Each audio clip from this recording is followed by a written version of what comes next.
existe uma dor que quase ninguém percebe. A dor de chegar tarde demais. Imagine descobrir a maior verdade da sua vida quando já não existe mais a possibilidade de voltar atrás. Imagine encontrar a luz depois de ter passado anos lutando contra ela. Imagine amar profundamente alguém que você jamais poderá abraçar. Essa foi a tragédia silenciosa de Paulo de Tarso. Milhões de pessoas conhecem sua coragem. Conhecem suas viagens. Conhecem seus ensinamentos. Mas poucos enxergam o sentimento que queimava dentro dele todos os dias. Uma ausência. Uma saudade. Uma pergunta que talvez nunca tenha deixado seu coração. Como teria sido caminhar ao lado de Jesus? Enquanto os apóstolos guardavam lembranças da voz do Mestre, dos gestos do Mestre e dos caminhos percorridos com ele, Paulo carregava apenas uma certeza. Ele chegou depois. E talvez tenha sido exatamente essa ausência que transformou sua vida numa das maiores jornadas espirituais da humanidade. Boa noite, Vai. A alegria é toda nossa, a honra é nossa. Estamos felizes. Estou aqui em João Pessoa, na Paraíba. Represento o Núcleo de Estudos Espírita Bom Samaritano, que é a nossa casa, onde nós já estamos à frente há mais de 25 anos. Sou espírita há 42 anos, vou fazer já 43. Além de sou teólogo e sou pós-doutor em Ciência das Religiões pela Pontifícia Universidade Católica de Goiás. Não é um exibicionismo, mas é porque às vezes as pessoas precisam conhecer assim o lado acadêmico nosso, que bem que título é uma coisa que a gente não leva, mas conhecimento também ninguém tira.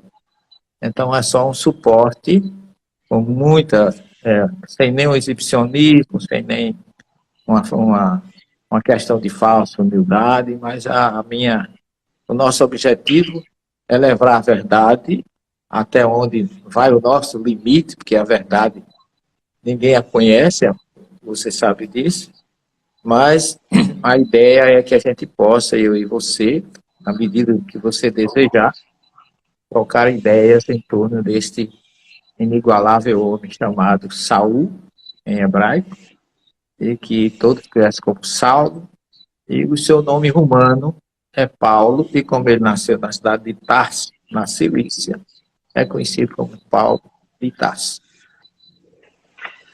Muito bem, professor, muito obrigado. Eu queria dar só então uma introdução para a gente poder estar entrando no nosso tema. Pessoal, nosso tema hoje é Paulo de Tarso, né? Na verdade, Saulo, né, de Tarso, judeu ortodoxo da tribo de Benjamim, fariseu de família rica, tinha cidadania romana. Na adolescência foi mandado para Jerusalém sob os cuidados do rabino Gamaliel, onde anos depois se tornou um doutor da lei. E após condenar Estevão ao apedrejamento, por ele colocar Jesus acima de Moisés, se tornou um perseguidor implacável dos adeptos do caminho, os judeus seguidores de Jesus. Os egípcios, professor, educaram Moisés, né? O judaísmo educou Saulo de Tarso, que se transformou no arquiteto da maior religião da atualidade. Essa transformação se deu, então, após o encontro dele a caminho de Damasco, do Saulo? Com certeza, meu irmão. A história de Saulo ou Paulo, poderemos chamar com qualquer um dos dois nomes, mesmo porque esse nome para ele foi muito importante, inclusive foi um dos pontos para que ele fosse escolhido por Jesus. Porque a história de Paulo não começa na estrada de Damasco, ela é anterior. Jesus criou um projeto para deixar um legado para todos nós e utilizou pessoas de diversos lugares, de diversas ordens, espíritos, como Abraão, Isaac e Jacó, todos os médiuns, profetas da época. E depois que ele mesmo vem e envia o Consolador prometido por Jesus, ele preparou na sua passagem, em torno do ano 33 em diante, quando ele é crucificado, o projeto dele não acabou, pelo contrário, nasceu ali. Porque a partir do Pentecostes, no cenáculo em Jerusalém, que tudo começa. Porque quando Jesus é crucificado, ocorreu assim para os seus discípulos uma tristeza, uma decepção muito grande. Eles perderam um líder que não era só líder, era pai, era protetor, era defensor. A perda de Jesus para aquele grupo foi assim uma tragédia. Todos entraram em depressão, todos entraram em desespero, debandaram, como diz o Salmo, as ovelhas se desgarraram, né? Mas Jesus foi reorganizando a casa agora a nível espiritual, porque ele preparou esse pessoal de uma forma espiritual, porque ele conviveu com eles 3 anos, mostrando como se fazem as coisas. Mas quando ele foi embora, ele não veio mais mostrar como se fazem as coisas. Ele veio ratificar a imortalidade da alma, que esse foi o grande objetivo da ressurreição do Cristo. Foi nos legar a imortalidade da alma. A volta de Jesus do meio daqueles que se diziam que eram mortos, foi exatamente para dizer: a morte existe, mas os mortos não, eu estou aqui. E foi aparecendo a todos os seus discípulos de formas específicas, cada uma muito peculiar, e aquele foi levantando o ânimo. Mas agora eles estavam vendo Jesus, relembrando Jesus, de uma forma espiritual e não mais material. A volta dele, a partir daquele momento, foi assim uma senha maravilhosa, porque todas as 14, 15 ou 15 reaparições do Cristo, de Jesus agora ressurrecto, ou em perispírito, como diz Kardec na Gênesis, aquele foi mostrando para eles a imortalidade da alma e, ao mesmo tempo, preparando-os para a nova missão. É tanto que, quando ele é visto a última vez, no Monte das Oliveiras, lá no alto, da conhecida Monte, o Pico da Ascensão, ele disse: voltem ao lugar de sempre, porque o lugar de sempre iria se comemorar na semana seguinte, que ele apareceu outra vez, os 40 dias. Mas aos 49, os judeus comemoravam o recebimento da Torá, do Sinai, e por isso eles estavam reunidos ali no Senado para comemorar o recebimento da Torá. Eles não sabiam porque Jesus o mandou para lá. Eles achavam que Jesus ia se cumprir mais uma vez uma festa judaica que acontecia todos os anos, que fazia parte das 3 grandes festas: a Páscoa, o recebimento da Torá, que chama Shavuot, e para nós transformou-se em Pentecostes, e a festa dos tabernáculos, ou das barracas. São as 3 grandes festas que Jesus participou de todas as 3. Então eles achavam que Jesus os tinha enviado para o Senado, no Monte Sião, para mais uma comemoração do recebimento da Torá. Mas Jesus os surpreende de uma forma diferente, porque ali tinha gente do mundo todo, não tinha só os discípulos, tinha pessoas do mundo todo, do Egito, da Fenícia, de Sidom, de Tiro, da Turquia, da Samaria, todas aquelas regiões, do planeta inteiro, até do Egito, segundo o livro de Atos, tinha pessoas. E Jesus chega agora já de uma forma não mais visível, mas de uma forma de efeito físico, e realiza o conhecido fenômeno de Pentecostes, com xenoglacia, com vento, com luz, com uma série de coisas, só que ele, sobre os 12, vem as chamadas conhecidas línguas de fogo, que os identificou todos os seus discípulos como realmente agora, não mais discípulos, mas apóstolos, porque o discípulo é aquele que estuda com o mestre, apóstolo é aquele que é enviado em missão. Então, a partir dali, eles passaram a ser apóstolos, estavam prontos para a missão. Mas a missão deles tinha um limite. Que veja bem, agora que a gente vai entrar a questão, Paulo de Tarso, porque a missão deles era testificar tudo que eles viram e ouviram de Jesus na sua convivência. Todos os atos. E aquele grupo que se formou em Jerusalém depois do Pentecostes foi um grupo religioso, vamos dizer assim, ou seguidores do Cristo, que chamava Casa do Caminho, mas eles não, curiosamente, eles não tinham evangelho. Não existia evangelho ainda. O que é que eles tinham? Levi não tinha escrito nada, professor, ainda? Nada. O livro de Atos diz que eles viviam a reunião, a oração, a divisão do pão em comum e atender os doentes, os necessitados, mas a única coisa que eles tinham, segundo o livro de Atos, era o que eles chamavam de Catecismo dos Apóstolos.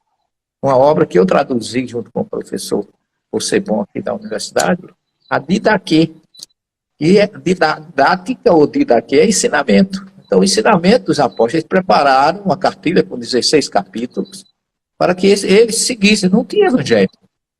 Eles tinham, segundo o livro de Paulo e Estevão, documentos ou anotações de Mateus. Mas não era. De Mateus, Mas era no caso que o senhor está falando, não era nada aí. Não era um evangelho constituído.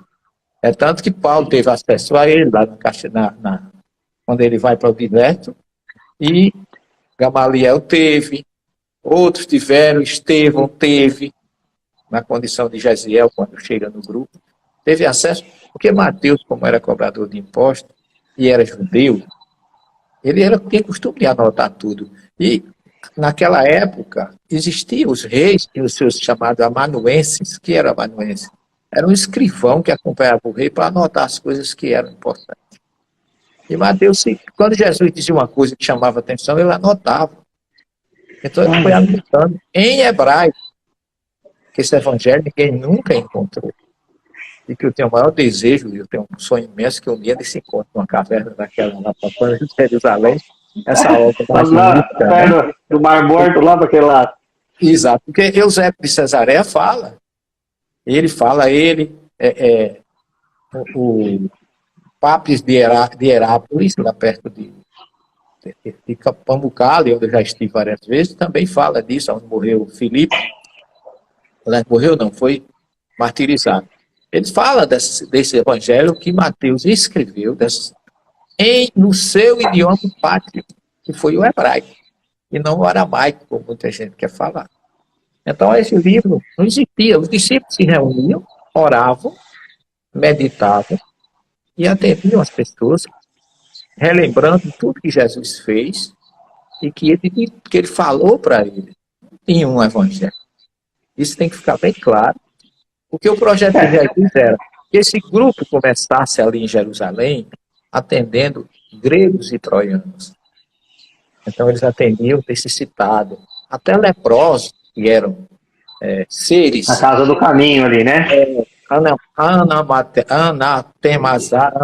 Anatematizados, porque eles eram discriminados, podiam viver em sociedade.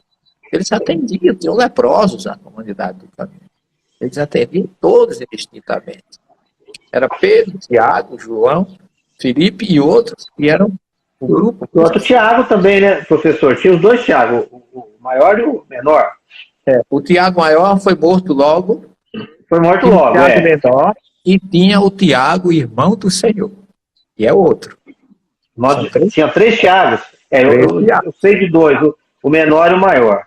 Mas o Tiago, irmão de Jesus, que é chamado Tiago o Justo, foi esse que sucedeu Jesus em Jerusalém, e não Pedro, como muita gente fala.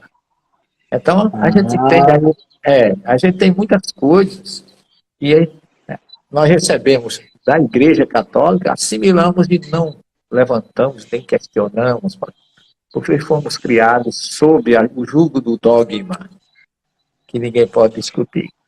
Mas, cientificamente, se você entrar em estudos teológicos, todos os teólogos falam do Tiago Justo, inclusive no Evangelho de Tomé, no versículo 12 a 14, os discípulos perguntam a Jesus: Senhor, quando não estiveres mais entre nós, a quem seguiremos? E Jesus diz: quando eu não estiver mais aqui, ide a Tiago, o justo, para quem os céus e a terra foram criados. E Tiago... Professor, só uma dúvida aí do Tiago, porque o justo, pelo que eu, né, claro que o senhor está agora explicando para nós diferente, mas para a gente tirar essa dúvida então, para ficar bem claro. O Tiago maior não era o Tiago justo, então? Porque não. há então essa dúvida aí. Então há essa dúvida, né? Tiago maior era o irmão de João. Irmão de João, sim. Então ele não era o justo. Não era o justo, era o Tiago maior. E o Tiago menor era Tiago, filho de Alfeu.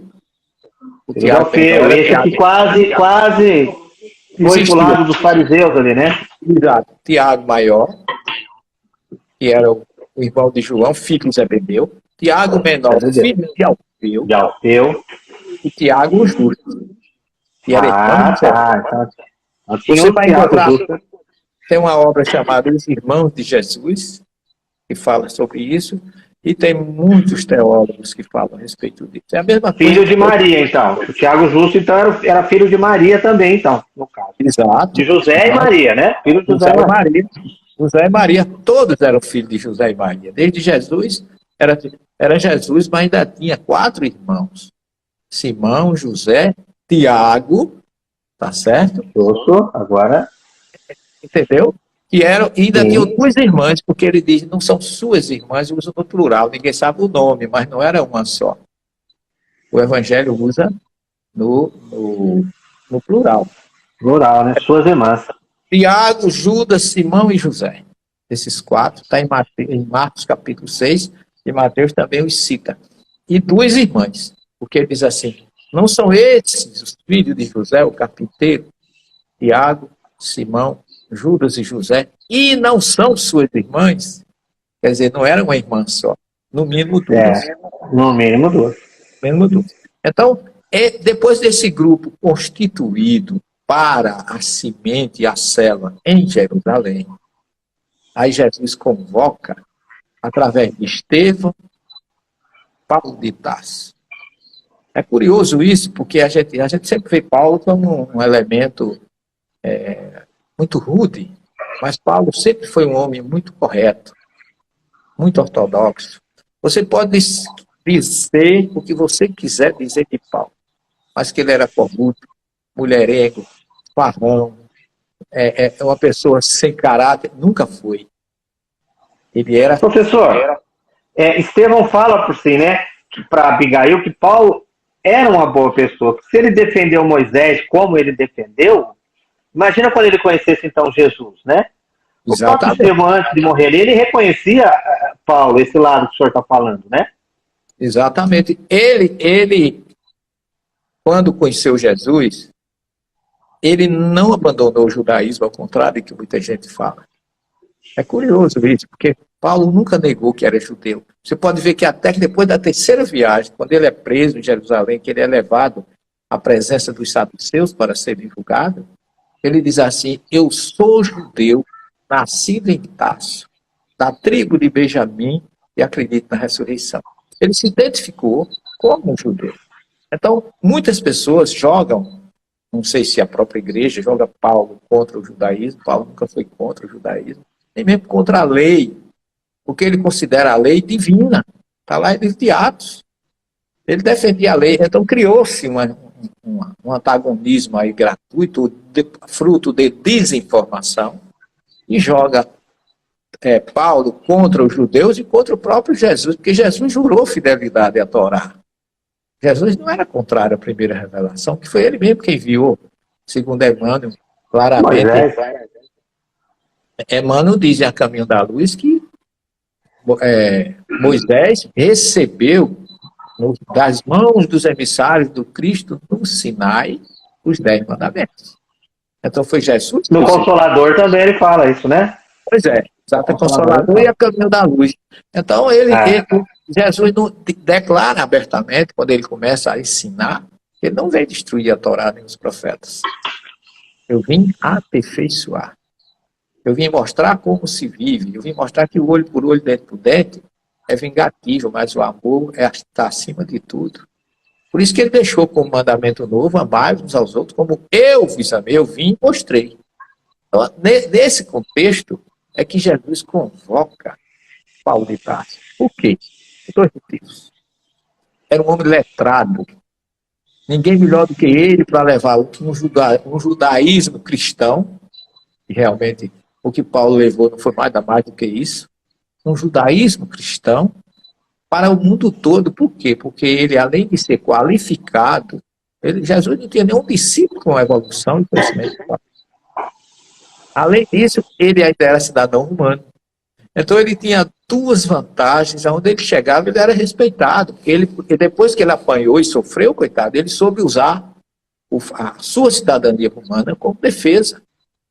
Depois que ele já foi apedrejado, foi açoitado. Pensar em tomar 39 chicotadas, ele falou para o cidadão romano. Ele disse, agora eu não vou apanhar mais não. Peraí, que é isso? Quando ele começou a ver que ele podia tirar vantagem, sem diminuir a sua missão, ele utilizou isso. Não tem problema nenhum. Então, quando Jesus convida Saulo, que não foi um convite como fez aos discípulos, vinde a mim, não. O convite de Jesus para Paulo foi todo diferente. Não foi um convite material, foi um convite espiritual. E foi tão forte que Jesus soube fazer isso tão bem, porque a ortodoxia judaica de Paulo era ferrenha, era fechada. Ele não tinha meio termos. Tá certo? Ele foi um certo verdugo para aqueles que seguiam Jesus. Porque, como os judeus ainda hoje assim são, ele não entendia Jesus como Messias. Ele tinha raiva daquele personagem que se opunha pelo amor a tudo que ele conhecia dentro do judaísmo.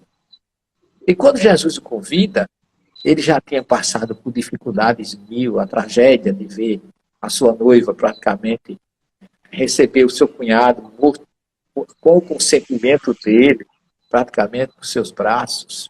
Por causa desse homem, ele perseguia, não era a mensagem de Jesus, era o homem de Jesus. Na visão dele, que não se enquadrava com o judaísmo ortodoxo que ele conhecia. É tanto que Era por causa, professor, essa questão aí, era por causa da classe social de Jesus? Influenciou essa opinião do Saulo aí? Porque eles achavam que o Messias viria assim, de alguém do Sinédrio, de alguém lá da alta cúpula dos judeus, ali, dos fariseus. E isso aí interferiu a questão de Jesus ser um filho de carpinteiro? Essa não aceitação ou não? Em parte sim, em parte não. Eu diria o seguinte, o que falam os profetas, porque eu fiz a minha tese de pós-doutorado, foi exatamente sobre o Messias no judaísmo. Então isso aí eu estudei com muita profundidade, e a visão que eles tinham do Messias era um ser, veja bem, filho de um homem e de uma mulher, sem nenhum subterfúgio, sem nenhum dogma de virgindade. O Messias era um guerreiro que tinha como objetivo libertar o povo hebreu e implantar o judaísmo no planeta Terra. É tanto que dentre os 18 princípios da oração judaica, que eles rezam 3 vezes por dia, o 13º diz assim: eu aguardo a todo momento a chegada do Messias para libertar o nosso povo e implantar o judaísmo no planeta Terra. Ainda hoje, no mundo todo, onde tiver um judeu, está rezando isso hoje 3 vezes. Meu? Tira. E o champinho? Só um minuto, professor. Então, ele sabia, ele entendia que Jesus não se enquadrava pelo que se lhe apresentava. Está entendendo? Do ponto de vista material, ele não tinha essas qualidades para ser considerado Messias. Por isso que ele achava que Jesus era um impostor, porque dentre os judeus existiram muitos impostores, falsos Messias. Eu cataloguei uns 25 ou mais no meu trabalho. E que chegavam dizendo que ia libertar Israel. Ele achava que Jesus era mais o aventureiro daqueles que tinham passado e enganado, como Judas o Galileu, como Teudas, como outros e muitos outros que nós relacionamos no nosso trabalho, que eram aventureiros. Jesus era um aventureiro a mais. Professor, só uma pergunta. O João Batista, nessa ocasião aí, não seria um apoio aí para Jesus também, nessa vinda de Jesus, para esse reconhecimento como Messias? Tudo bem que lá, sim, os fariseus lá em cima não atingiam, mas o povo em geral ali, os judeus mais humildes ali, não foi muito importante também essa presença de João Batista? Foi bastante, porque não só Isaías 40, como também Malaquias, falavam que o profeta Elias voltaria para preparar o caminho do Senhor. E que Jesus confirmou isso e que o povo seguia João Batista com toda certeza de que ele era um profeta, e um profeta que veio preparar. É tanto que quando os fariseus quiseram calar Jesus, Jesus fez uma pergunta: o batismo de João Batista é dos homens ou de Deus? Quer dizer, calou a boca do saduceu, porque se ele dissesse que era dos homens, por que vocês me seguiram? E se era de Deus, muito menos. Então Jesus fechava eles com essa questão, porque o povo estava do lado de Jesus, em todas as situações. Até quando eles levaram os herodianos e os fariseus levaram para pegar Jesus numa palavra contra Roma, porque Judas o Galileu foi morto por isso, porque se opôs ao romano, porque em toda aquela história tinha um romano dominador no meio que ninguém gostava. E João Batista teve um papel magnífico nisso tudo. Foi mais uma senha que muita gente não aceitou ou não acatou, porque estava predito que seria assim. Então Jesus preparou tudo muito bonitinho. Agora, Paulo, ou Saulo até então, não aceitava. E cada vez mais que as coisas iam acontecendo, ele descobre que Gamaliel foi a favor dos cristãos. Que Gamaliel pediu que ele não tivesse cuidado, está lá no livro de Atos. Gamaliel chegou a conhecer os originais de Mateus, as anotações de Mateus. Ele ganha de Gamaliel Pedro. se tornou seguidor de Jesus também. Então, tudo isso foi irritando, até mesmo quando, depois que Estevão morre, que Paulo descobre que Abigail também era seguidora do carpinteiro.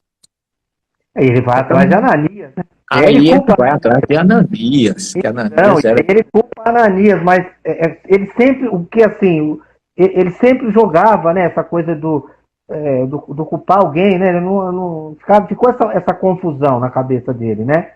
Depois Isso que foi ele, muito- ele manda apedrejar Estevão, acho que isso marcou muito para ele. Ele não, acho que não conseguiu digerir isso aí, né, professor? Isso aí, inclusive, eu vejo como mais um reforço do Cristo nesse convite.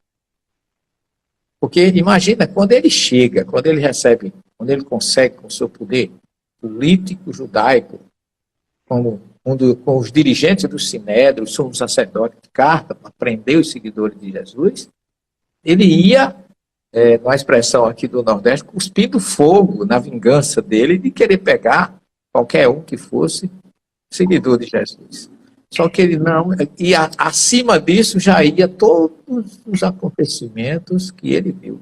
A morte de Estevão, a situação de Abigail, como estava aquela situação, e ele só tinha um objetivo: acabar com a descendência daqueles que seguiam o carpinteiro.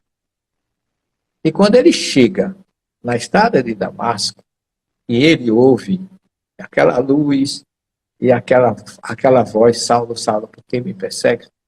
Imagina a cabeça dele como ele estava.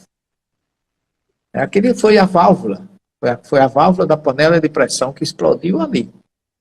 Porque quando ele disse: eu sou Jesus, o Cristo, a quem tu persegue, ele sufocou-se com tamanha revelação. Jesus preparou a situação de uma forma tão forte que ele não mais discutiu. Ele só fez uma pergunta: Senhor, o que queres que eu faça? Ele entregou-se totalmente àquela nova figura e não abominou com isso o judaísmo. Tem que ficar bem claro. Professor, quando Jesus diz a ele assim: Saulo, não recalcitre contra os aguilhões, ele não está se remetendo ali ao plano espiritual? Saulo, meu irmão, o que você está fazendo? Você veio aqui, a gente conversou antes, como o senhor falou, né? Jesus preparou antes, que ele veio os profetas, depois vieram os espíritos que conviveram com ele e os espíritos que teriam que completar a missão, levar à frente a missão. E Paulo, talvez, Estevão cumpriu esse combinado, Estevão estava ali, né? E Saulo meio que entrou o véu do esquecimento e tal. E Jesus ali não chama a atenção dele, aí ele tem esse baque, esse impacto todo dessa... Aí ele fala: gente, é verdade, eu vim aqui para uma coisa, eu estou fazendo outra. Exatamente. Você sabe que Estevão foi assim, o famoso Gesiel de Corinto, né? da família de Abigail, do irmão de Abigail, que ele aceitou a missão dele com toda a dedicação, com toda denodo, com toda, eu diria assim, toda entrega possível. Porque quando ele é apedrejado, que aquilo ali é uma coisa frente ao judaísmo, aquilo ali foi algo terribilíssimo. O que Saulo fez ali foi algo imperdoável. Nenhum judeu era capaz de fazer o que ele fez. Ele se deixou levar pelo impulso interior, e esse impulso só fez aumentar o seu compromisso ao reencontrar Jesus. Porque quando ele encontra Jesus, que fica cego, né, com a deficiência visual dele, e Jesus diz assim, vai à rua direita, que era exatamente onde estava Ananias, que era o representante dos seguidores de Jesus, que ainda não tinha cristianismo aí era só seguidores do caminho.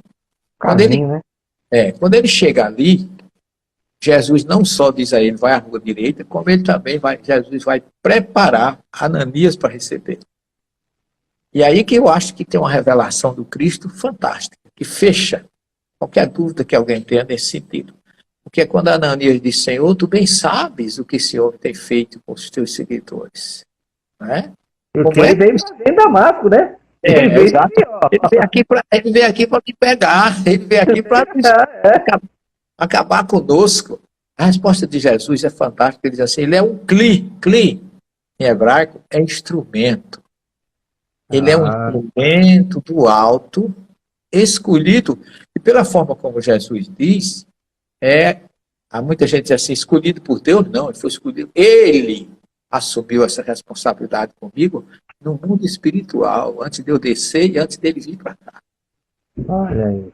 Porque, olha como ele diz, ele é um instrumento escolhido do alto. Então, Ananias não mais contra-argumentou. E você vê que as coisas se encaixam até o final da vida de Paulo, porque a partir dali Estevão passou a ser um defensor, um companheiro dele, Abigail também, que não suportou, né, passou também a fazer parte desse grupo no mundo espiritual. E Estevão passa a ser o mentor dele, professor? Passa a ser o mentor ali. Sim, eu creio que sim. Um guia espiritual, né? Ambos foram guias espirituais, tanto que Paulo começa a vê-los depois, né? Porque quando Ananias chega tarde, né? Ele vê eles, né? Quando ele procura o pai e tal, ele acaba vendo Estevão e Abigail, né? Ou não? Exato. E ele a partir dali, ele começa a entender que as coisas não eram como ele pensava. Tá certo?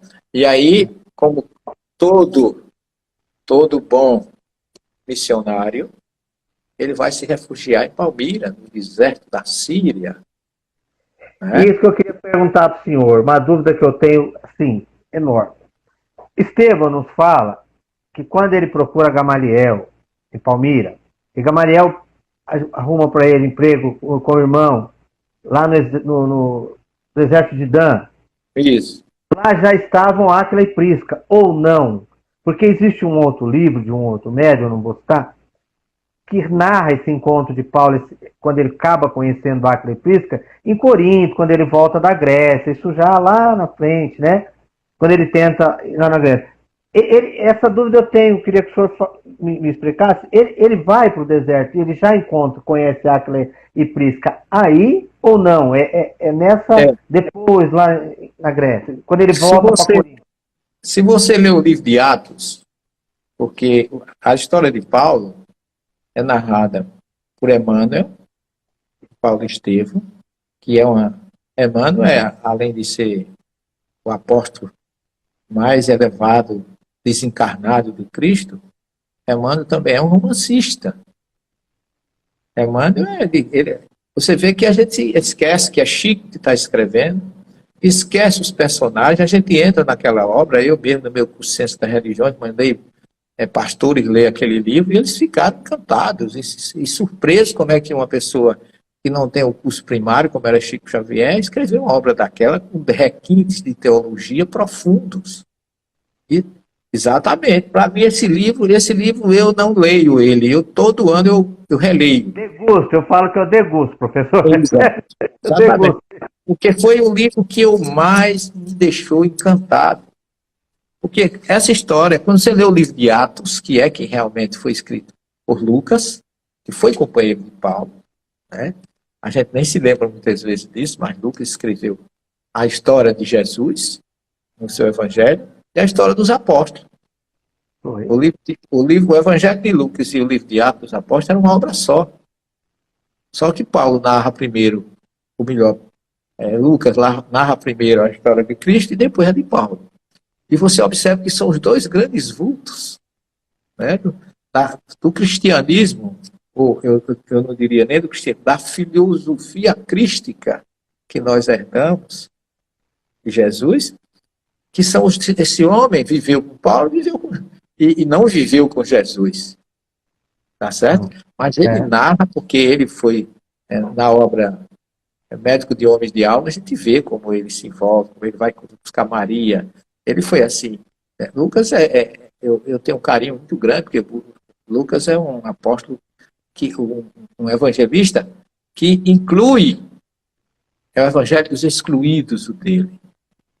Ele traz as figuras mais rejeitadas da história da humanidade e coloca dentro do evangelho, recebendo todo o carinho do Cristo. É o bom ladrão, embora nunca exista ladrão bom, mas ele chama de bom ladrão. É Zaqueu, é a adúltera, é a pecadora. Lucas faz assim um Jesus que abraça universalmente gregos e troianos. Isso é muito interessante. Eu gosto muito do evangelho dele por isso. E Lucas não fala de Paulo em Palmira. Lucas, quer dizer, ele fala que ele foi para a Arábia, passou 3 anos, mas ele não fala, como Emmanuel coloca, Áquila e Prisca lá no deserto, encontrando lá em Dan, inclusive lendo as anotações de Mateus. Né? Porque Paulo também é muito forte em algumas colocações, na sua carta aos Gálatas. Ele diz assim: o evangelho que eu prego não me foi dado por ninguém, mas pelo Cristo. Não sei o que eu vos falo, mas o Cristo que fala por mim. Paulo não conheceu evangelhos. Ele conheceu as anotações de Mateus, segundo João, ou segundo Emmanuel. Mas Emmanuel coloca que antes dele chegar em Corintos, quando ele vem de Tessalônica, de Filipos, praticamente naquela fuga, ele encontra Áquila e Priscila lá, inclusive, eu estive naquela região. Tudo que eu estou falando a respeito de Paulo, eu conheço, porque eu já fiz o caminho de Paulo umas 4 ou 5 vezes, modéstia à parte. Maravilha, a energia deve ser maravilhosa. Tudo, até desde Tarso até Corintos, Atenas, a visão dele na Grécia, e até Roma, na Via Ápia, onde ele foi decapitado. Eu fui do nascer ao morrer de Paulo. E Paulo, para mim, é um homem que mais sintonizou com Jesus do ponto de vista missionário. Porque do ponto de vista de mensagem, foi João. É curioso isso, porque João foi o apóstolo, evangelista, foi companheiro de Jesus, foi o discípulo bem amado. Eu digo que todos os teólogos invejam João, o discípulo bem amado, porque ninguém nunca teve a felicidade de recostar a cabeça no peito de Jesus, e João teve. Então ele foi aquele discípulo realmente que sintonizou bem. Mas Paulo foi ímpar.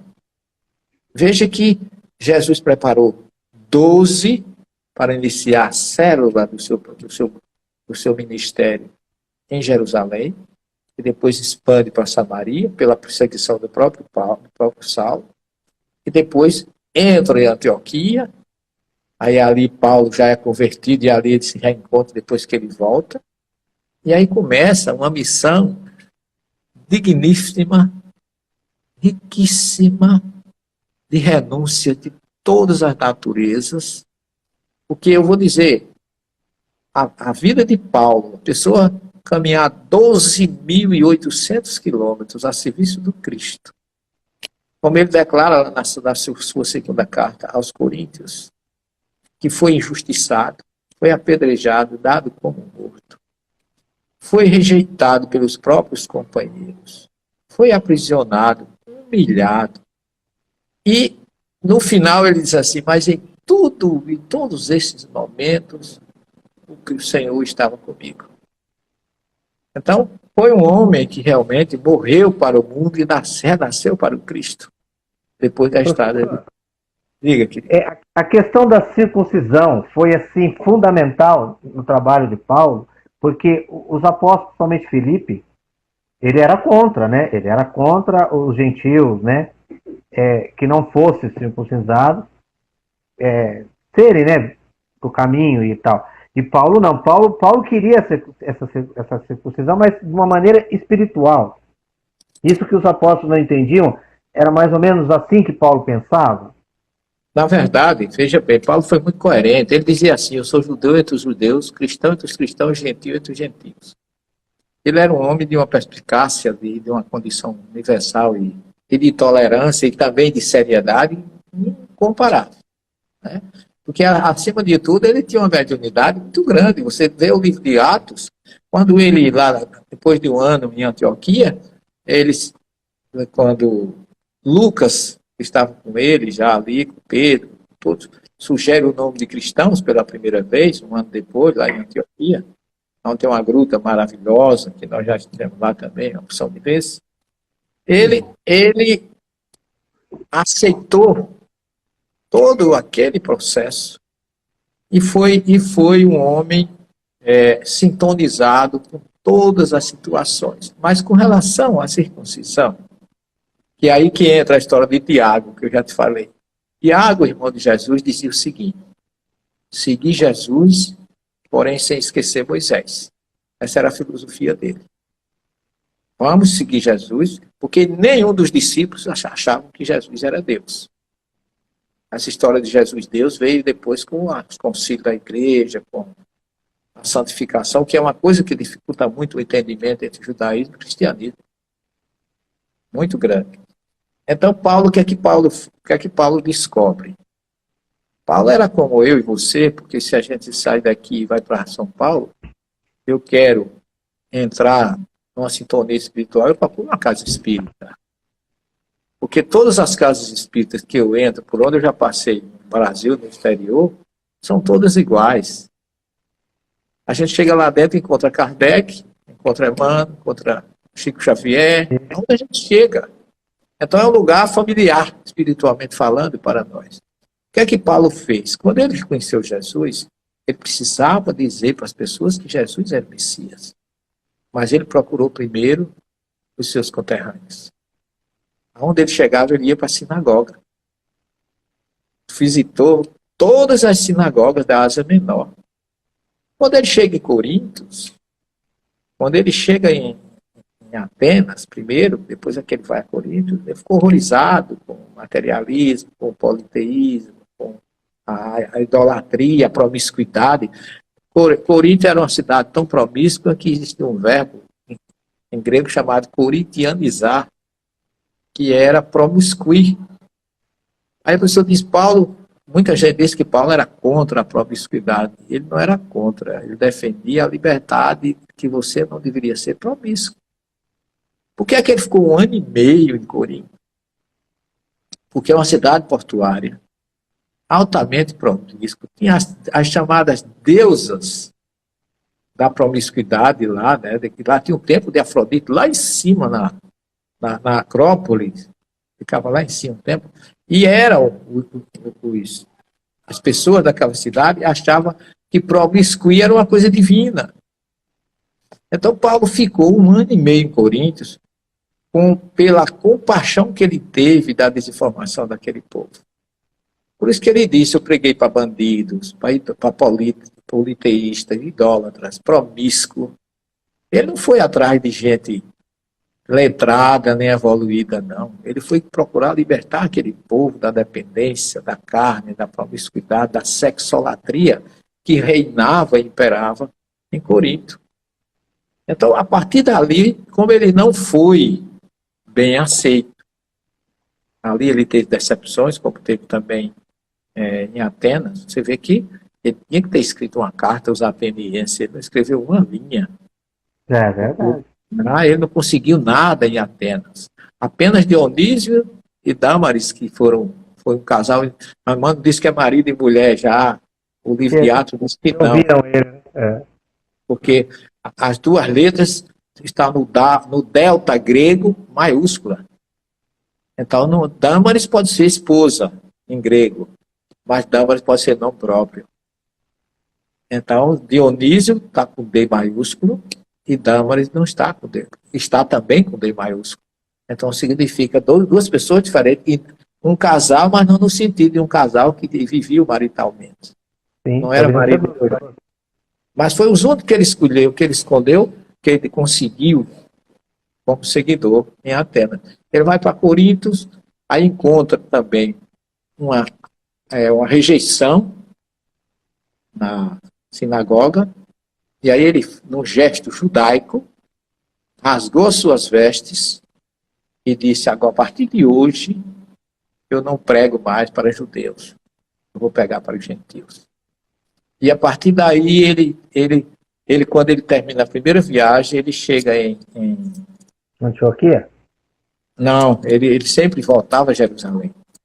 Porque Não, mas aí, isso que eu perguntar para o senhor, quando ele chega em Antioquia, quando ele volta com Barnabé, ele volta da primeira missão, ele encontra a igreja de Antioquia, meia já, assim, como vou dizer, com os fariseus ali, já tinham colocado meio que o dedo, e já não reconheciam ele e Barnabé como apóstolos e tal, e ele indiretamente, professor, não criou ali, através do concílio, né, dos apóstolos, porque aí ele vai procurar Pedro, Simão e tal, pede um concílio ali, eles acabam fazendo esse concílio em Jerusalém, né? No ano 49. Paulo indiretamente no meio que estruturou também essa questão do concílio, porque os apóstolos não tinham essa, né? E Paulo vem com essa coisa chega em Antioquia, vê a igreja já meia ali, influenciada por Tiago ali, com os fariseus querendo dar palpite, aí ele fala, aqui não, né? Aí ele vai para Jerusalém. Essa história não é depois que ele volta da primeira missão? Da primeira viagem ele volta, mas ele sempre voltava, vinha a Jerusalém, depois é que ele recomeçava sempre da Antioquia. Só que o primeiro concílio do ano 49, quem dirigiu foi Tiago, não foi Pedro. Foi Tiago, então. Mas Tiago já não é... Você pode observar que Tiago tinha uma liderança, tanto que Pedro, quando em determinadas ocasiões, ele dava satisfação a Tiago. Pedro dizia: avisem a Tiago o que aconteceu. Porque Pedro foi para Antioquia, Paulo foi para Antioquia, Tiago foi de Jerusalém, dirigindo a comunidade. E Tiago foi quem dirigiu o primeiro concílio do ano 49 em Jerusalém. E Paulo propôs, nessa questão da Brita e Milá, que é o que identifica o judeu, que é a circuncisão, porque Paulo, quando ele resolveu que ele deveria buscar os gentios, que na verdade ele não resolveu e sintonizou com Cristo nesse ponto, porque Jesus já tinha os seus discípulos, ali os apóstolos de Jerusalém, que cuidava dos judeus e daquele povo ali dos gregos que existiam entre eles também, naquelas comunidades, mas tinha uma dificuldade que era a circuncisão. Como é que Paulo ia chegar para uma pessoa pagã, que não tinha nenhuma religião, e convidar o cara para seguir Jesus, dizendo assim: olha, mas tem um pequeno detalhe, você vai ter que fazer uma cirurgia para extrair uma parte do prepúcio. Quem é que vai? Logo o lado masculino, que os homens são muito, né? Sobretudo, não esclarecidos. O judeu não, que aquilo já fazia parte, já é o 8º dia que eles fazem a Brita Milá. Já desde Moisés, isso, desde a época. Já está consubstanciado, mas um grupo novo, como é que ele ia levar uma proposta dessa? Né? Mas Paulo foi muito inspirado quando ele disse: eu vou pregar para os gentios uma circuncisão espiritual. Nossa, aí eu achei isso da parte dele. Paulo sempre foi muito inteligente, né? Muito. Então ele foi muito feliz e muito inteligente nesse sentido de dizer que ia pregar para os gentios uma circuncisão espiritual. E foi assim que ele fez. É tanto que ele teve só Emmanuel apresenta uma discussão para uma circuncisão que Paulo não queria nem aproveitar, nem aceitar com o grupo em Jerusalém. Está lá no livro de Paulo e Estevão, né? Mas Timóteo, por ser filho de judeu, de mãe judia, ele circuncisou para não criar problema. Só por isso. Porque ele ainda não era circuncisado. E ele, para não ter problema, até mesmo ter moral para aqueles que ele ia apresentar, ele fez questão de circuncisar Timóteo. Mas Professor, ele não estava preocupado com esse detalhe material ou físico. é nesse concílio, nessa mesma concílio, que um discípulo do Tiago, então, sugere, né, que o livro de Jesus seja colocado, então, junto com os profetas, abaixo do de Moisés. Aí que o negócio meio que...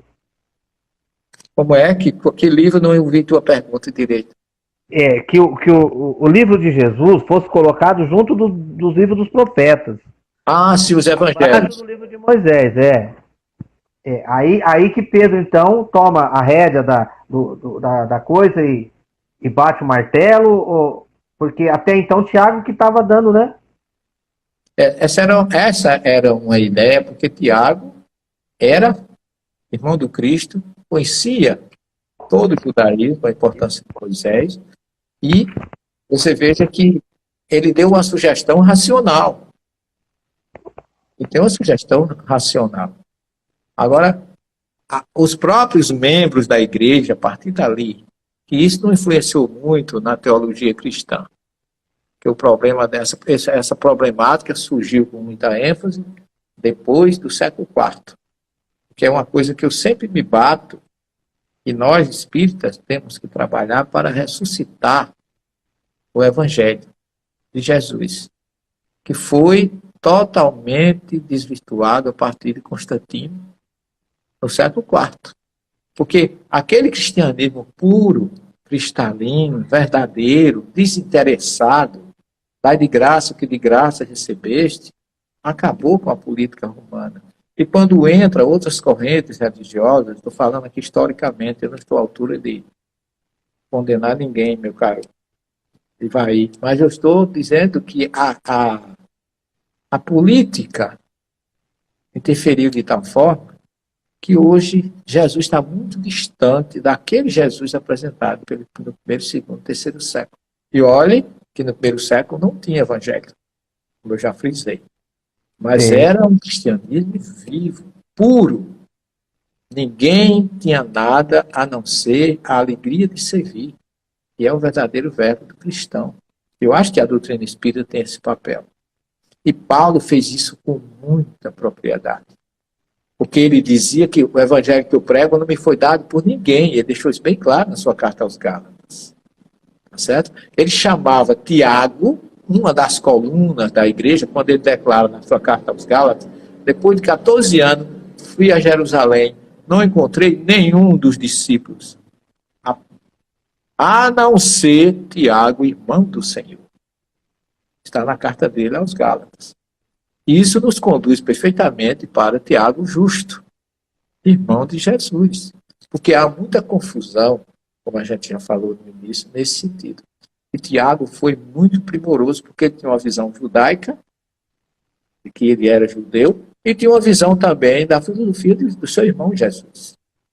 E a sua carta, inclusive, criou polêmica, porque o cânon do Novo Testamento só foi concluído já depois do Concílio de Nicéia, no ano 325, já no século IV. Porque o primeiro cânon do Novo Testamento começou com 22 livros no tempo de Irineu. Depois chegou a ter 29, porque ele tinha a Epístola de Pastor Hermas, que é uma carta puramente mediúnica. O Pastor de Hermas é uma carta que fala de mediunidade, que tem no livro A Patrística, e também uma carta de Paulo a Barnabé, que fazia parte do cânon, que foi tirada. E a carta de Tiago, houve grande dificuldade, porque achavam que Tiago era contra Paulo e vice-versa. Porque ninguém entendeu a ideia de, quando Paulo fala da salvação, que o justo viverá pela fé. E as pessoas acham que isso ele está dizendo que não precisa de trabalho. Essa é a questão forte de toda a história que tem criado tanta dificuldade, a ponto de um monge agustiniano, Martinho Lutero, fundador do protestantismo, chamar a carta de Tiago de carta de palha, que não tinha valor nenhum. E houve muita confusão até formar esse cano que tem 27 livros hoje no Novo Testamento. E que muitos livros apócrifos, como o livro de Tomé, esse que fala que Jesus manda, que fala do Tiago Justo, que era que eles deviam seguir, e que a igreja colocou Pedro como sucessor direto e ainda chamou ele de primeiro papa, embora o primeiro papa só chegou no século IV. Pedro nunca podia ter sido papa, porque ele morreu antes do final do primeiro século. Não é? Mas são coisas que a gente, para desmanchar, ou para mudar a cabeça das pessoas, é difícil. Eu fiz uma conferência em Fortaleza, num congresso, e eu falei exatamente que o sucessor de Jesus não foi Pedro, foi Tiago. E teve gente que não gostou, e teve gente que até na hora dos autógrafos ainda veio questionar. E eu disse, eu não estou falando nada de mim. Se você for estudar a teologia aí, a história do cristianismo nascente, e leia os patrísticos, são 32 volumes, onde se encontra toda a história dos pais da igreja, e leia cristianismo primitivo. Né? Eu tenho uma obra chamada Jesus e o Cristianismo Primitivo e Comunidade do Caminho, Trajetória de Paulo de Tarso. Ali eu coloco realmente em ordem muita coisa que eu achei por bem trazer à tona para que as pessoas conheçam a verdade e vejam a verdade com racionalidade, porque nem o cristão pode aceitar a Trindade, a virgindade de Maria, como dogma, porque como a igreja não soube explicar, os pais não souberam explicar, impuseram. Uma coisa totalmente atípica. Se você pega o Deuteronômio 6,4, está escrito lá, Yahvé Elohei, Yahvé Had, o Senhor nosso Deus, o Senhor é único. E João diz que Deus é espírito. Se Deus é espírito e é único, como é que ele pode ser três pessoas? A gente está falando de ser espiritual. Como é que alguém pode colocar esse ser como três pessoas? O Pai, o Filho e o Espírito Santo como três pessoas. Já é uma gnonímia ou algo atípico. Trindade, que eu tenho muita admiração por Agostinho, que foi um grande teólogo, um grande pai da igreja, tem coisas maravilhosas, mas na Trindade eu acho que ele pisou na bola. Ele bastaria ler o Deuteronômio 6,4, que não tinha tentado explicar, e como ele não conseguiu explicar, coitado, e ninguém explica, né, à luz da lógica, da razão e do bom senso, criaram isso como dogma. E impuseram. E aquilo que é imposto na minha cabeça não cabe. Eu tenho que ter. Eu também acho, professor, é uma dúvida. Paulo tinha uma rusga com Tiago ou não? Porque quando ele está em Roma, ele leva Pedro, João, mas Tiago não. E a história nos diz que Tiago traz ele para Jerusalém e ele sai se despedindo de todos, inclusive se despede de Maria, a mãe de Jesus. Talvez pela mediunidade dele, já sabia que ali já, né? E ele volta então para fazer as pazes com Tiago, né? Existia entre eles essa rusga ou não? Era só coisa.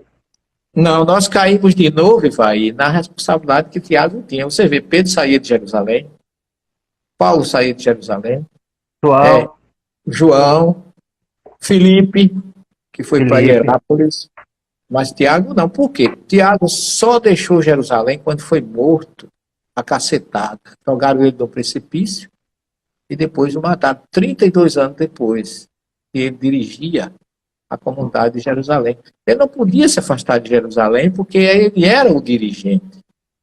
E lógico que Pedro teve um papel de colaboração muito grande, mas Pedro ia para Antioquia visitar o grupo lá.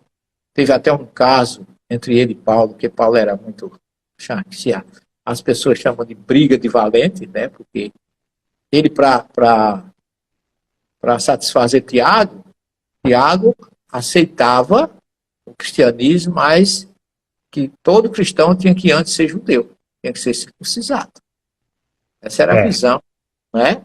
E Pedro, quando Pedro ia jantar com os gentios, com os não judeus e não cristãos lá em Antioquia, e quando Paulo chegou, ele começou a não ir, temendo a reação de Tiago. E Paulo chamou ele de falso. Foi um rolo danado, dizem os entendidos, que é briga de gigantes e briga de grandes, né? E está lá na história do livro de Atos, que Paulo chamou ele de falso. Ele estava tendo duas caras. Porque Paulo, exatamente por causa de Tiago. Então você observa que houve ali uma dissidência, mas no final, tanto houve dissidência entre Paulo e Pedro, como houve dissidência entre Paulo e Barnabé por causa de Marcos. Mas tudo isso era projeto do Cristo, porque quando Marcos volta, lá de Peste, na primeira viagem, depois que eles vão para Salamina, né, Pafos, quando ele chega em Peste, que ia para a Antioquia da Psídia, e Paulo, naquela sua disposição, Paulo não tinha fronteiras para ele já visto aquelas montanhas, eu já visitei aquele e a cadeia do Taurus é de assustar, porque é muito íngreme. E passar por cima daquelas montanhas, o cara tem que ter muito amor, né? E quando Paulo avistou aquelas montanhas, ele disse, que coisa linda para a gente sobrepor a serviço do Cristo. Aí Marco disse, não dá para mim. Mais novo, hein? Mais novo de todos ali, né? Mais novo. Eu costumo dizer que você quer ver gente cansada, é gente nova. Eu tenho uma filha de 3 anos que está mais cansada do que eu, né? Hoje em dia foi fazer. Ele voltou e causou realmente uma grande tristeza, uma decepção a Paulo. Embora que Paulo depois o tenha perdoado, disse que ele fazia... Me envia Marcos, que ele é muito caro, ele trata ele como filho e tudo mais. Mas ele se desentendeu com Barnabé, tanto que na segunda viagem ele não foi mais com Barnabé, por causa do abandono. Barnabé foi para um lado com Marcos, né? E Paulo foi com Silas para o outro lado. Exatamente, ele não fez mais a viagem com Barnabé, que eles eram realmente muito amigos. Barnabé era da ilha de Chipre, era bem pertinho ali, ao sul de Tarso, nasceu Paulo, e eles eram quase que conterrâneos.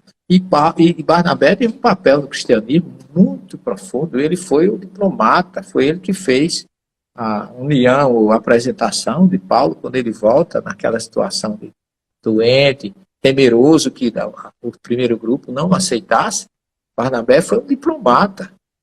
Foi ele quem fez a união, ou a apresentação de Paulo com os discípulos. Os apóstolos não aceitaram de imediato, né, professor? Da mesma forma que Anania, eles temiam. Sim, como que vai aceitar? Ele chegando, tá aqui batendo aqui, querendo entrar, mas, né? Isso ele pega todos nós, hein? E João veio com medo, porque tá aí é Paulo, ficou todo mundo assustado, né?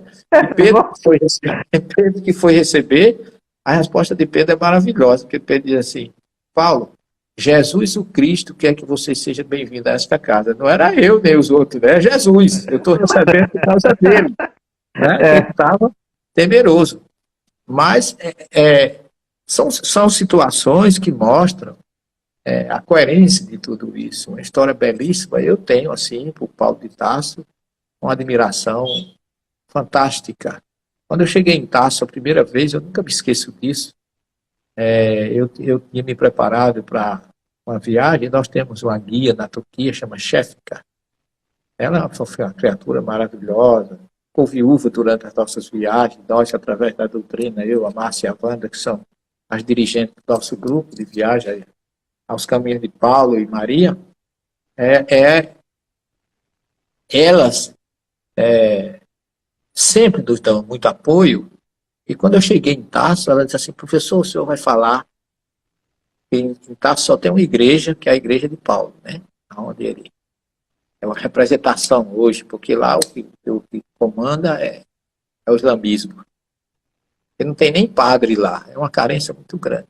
Eu tinha tido umas dificuldades antes da viagem, eu achei até que nem ia viajar, aconteceram uns acidentes domésticos, e eu, nas minhas orações, eu pedi ajuda a um irmão espiritual, ele disse assim, não, meu filho, você vai, e o Chico vai conosco. Eu achei aquilo até meio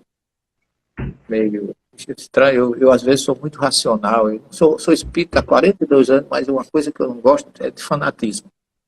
Eu sou muito pé no chão, né? Eu sou muito Erasto, melhor negar a nova verdade, porque aceitar. Gosto das coisas muito sérias. Espiritismo, para mim, é uma coisa muito alta e muito séria para você não respeitá-la à altura que ele merece. E eu fiz um comentário íntimo, né? Eu digo, mas Chico tem muito o que fazer para estar perdendo tempo de me acompanhar numa viagem dessa, né? Se bem que eu sempre peço ajuda aos bons espíritos, e Chico, para mim, eu nunca o considerei um ídolo, mas um homem exemplo de amor e de fraternidade e dedicação à doutrina e a Jesus. E quando eu fui chegando na igreja, eu ia falar sobre taço, taço é o nome de um osso que a gente tem no pé. É taço, metatarso e dedo. Quem faz biologia ou anatomia sabe disso. Calcânio, cuboide, esses ossos do pé. E o tarso é o osso que dá estrutura e suporte. Então eu estava pensando em fazer um relacionamento entre o tarso e o suporte que Paulo foi para o cristianismo. Essa era a minha ideia no momento. Mas quando eu entrei na igreja, eu comecei a sentir algo estranho, diferente. E eu comecei a me emocionar. E quando eu começo a me emocionar, sem eu saber o que é, eu já sei que tem alguma coisa espiritual forte por ali. Aí eu ouvi uma voz dizer assim, não, você vai falar sobre Paulo de Tarso. Paulo e Jesus. Aí eu olhei assim, ao lado do altar da igreja de Paulo tem uma foto, simbolizando que aquela foto seja de Paulo. Aí eu pensei assim, será que é Paulo? Não é possível. Paulo não sou eu que estou falando. Essa ideia eu tenho que tirar da minha cabeça. Aí a voz repetiu assim, olha, tudo que Paulo fez foi pela saudade que ele sentia de Jesus. Então você vai falar da saudade de Jesus. E depois eu conversando com a doutora Marlene Nobre, não sei se você chegou a conhecer, que eu tinha muito carinho por ela, era muito amiga do Chico. Eu tive um congresso com ela em Belém do Pará, e ela disse que um repórter perguntou a Chico por que é que ainda existia tanta violência no mundo. Ela não sabia de nada do que tinha acontecido comigo lá. Na Itália. Aí o repórter respondeu, perguntou a Chico, Chico, por que é que ainda tem tanta violência no mundo, apesar de tantos caminhos espirituais que as pessoas podem escolher? E Chico disse assim, minha filha, o que está faltando nas pessoas é a saudade de Jesus. Aí eu me lembrei, meu Deus do céu, me emocionei, o Chico foi mesmo, se eu acreditar, mas ele foi. Ele estava com o senhor lá. Ele estava lá, e foi ele quem me disse isso. Eu até pedi à doutora Marlene permissão para narrar isso no meu livro Comunidade do Caminho. Tem essa passagem que eu falei com ela, confirmei tudo, porque eu não sabia desse detalhe. E Chico tinha dito isso, e a voz que chegou, que era ele, porque ele disse, você vai falar da saudade que Paulo sentia de Jesus, porque tudo que ele fez foi pela saudade que ele sentia de Jesus. Então, realmente Paulo era ímpar. Paulo tinha, assim, uma frustração interior de não ter sido discípulo de Jesus. Isso eu sinto na história dele, eu sinto na vida dele. E tem um escritor judeu, que eu gosto muito de escritor judeu, que fala numa obra chamada O Nazareno, é Scholem Art, o nome dele. Ele fala que quando Paulo e Pedro estavam em Roma, já iam, até nós colocamos isso no nosso filme, Paulo de Tarso. É a coisa mais linda. Aí ele ali na Via Ostiense, que é uma via que tem em Roma, toda vez que nós vamos lá, eu levo o povo para ver uma placa que tem na parede, Paulo abraçando Pedro.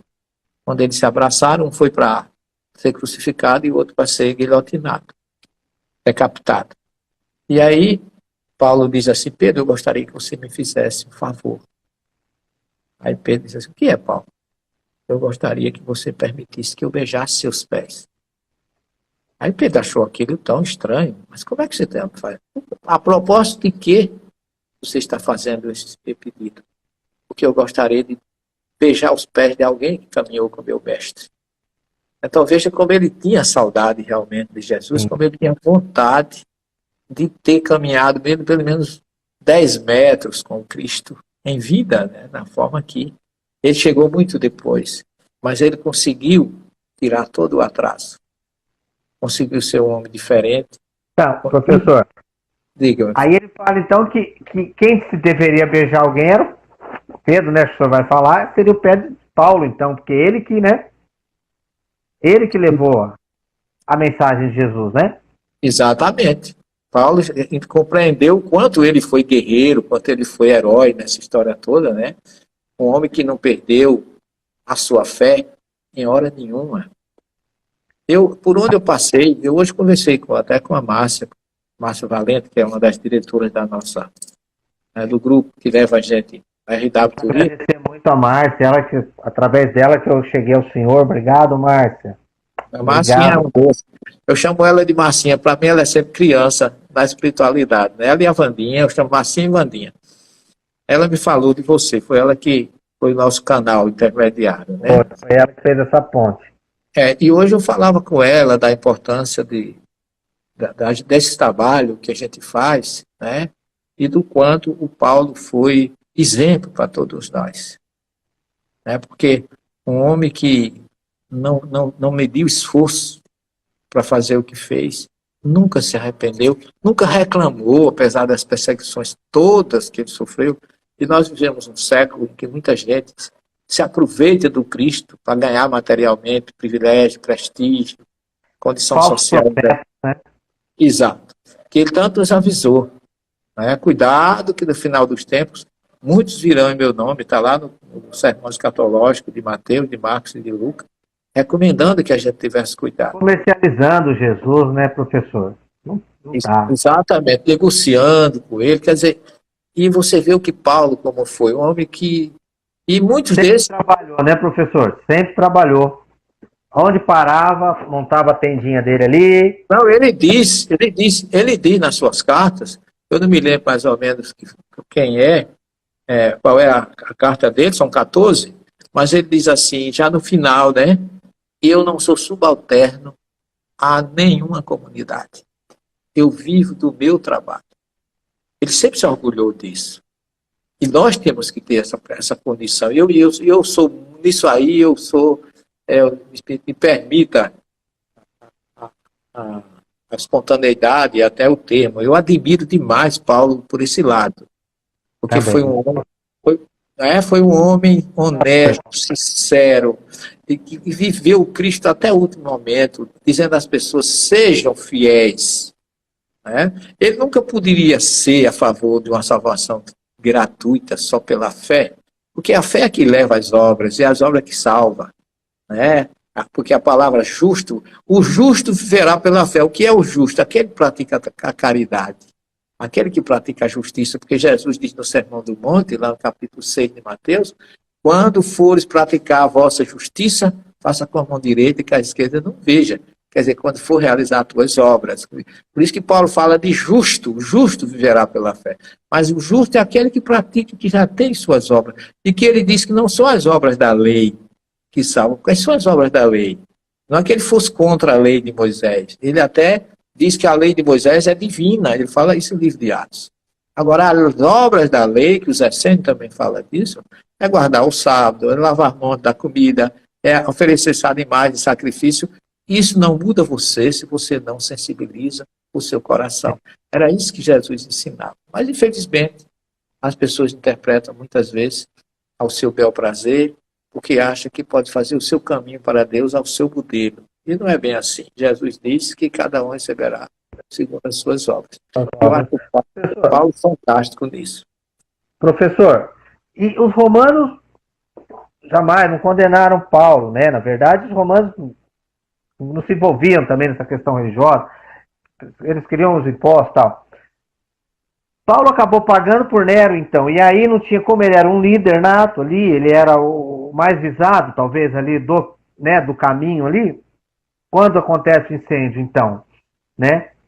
E Nero volta, fala, e agora? O que eu vou fazer, né? E que começam a gritar, foram os cristãos, foram os homens do caminho e tal. Aí ele, foi, né? Ele se envolve em tudo aquilo e acaba sobrando, então, para Paulo. Na verdade, eu digo mais uma vez a você, Ivaí, ele estava dentro do projeto do Cristo. Paulo tinha concluído sua obra, muito bem concluída, certo? Paulo chegou em Roma já como vencedor. Sim, ele tinha o desejo de adiar, né, professor? Não é? Mas você vê o que exatamente. Combati o bom combate. Ele presta contas do que ele fez. Ali ele escreve as suas cartas na prisão a Timóteo, né? E, e quando ele declara realmente que estava, ele sabia que estava perto de ir embora, e Jesus já não precisava mais dele, a sua missão foi muito bem vivida, e ele morreu com dignidade, porque ele não temeu em nenhum momento. Eu visitei a prisão de Paulo já algumas vezes, lá em Roma, lá na Travertino, lá perto do SPQR, Supremo Tribunal Romano, e ali a Via Ápia são dos cantos que mexem muito com a gente. Porque na Via Ápia, aí ele ficou preso.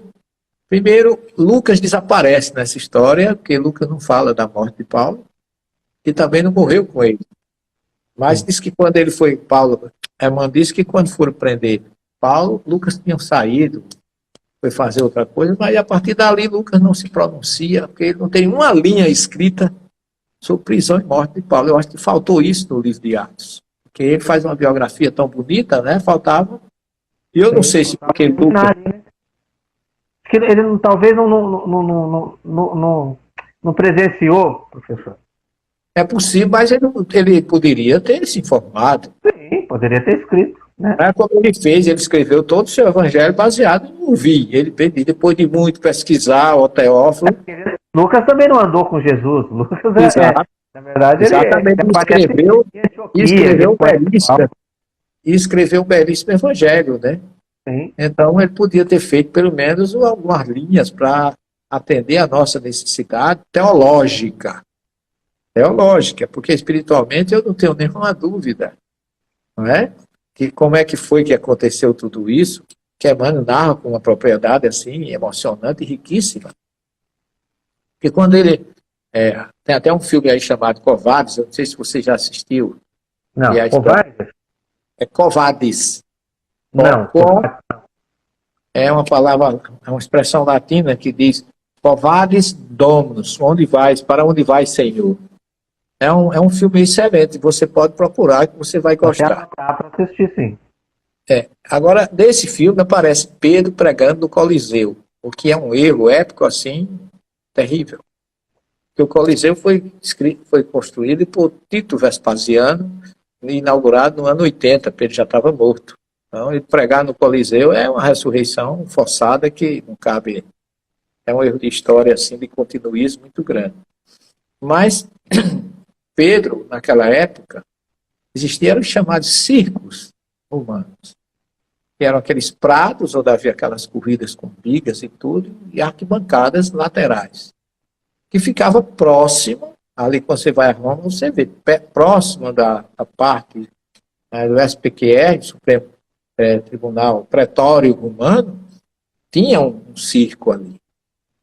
E você podia ouvir, eu acho interessante isso, você poderia ouvir de dentro da prisão, que era uma prisão muito escura, muito úmida, diz Emmanuel que muitos morriam, porque como Roma tem muito terremoto e aquelas coisas, as piscinas que se faziam, as cisternas, rachavam.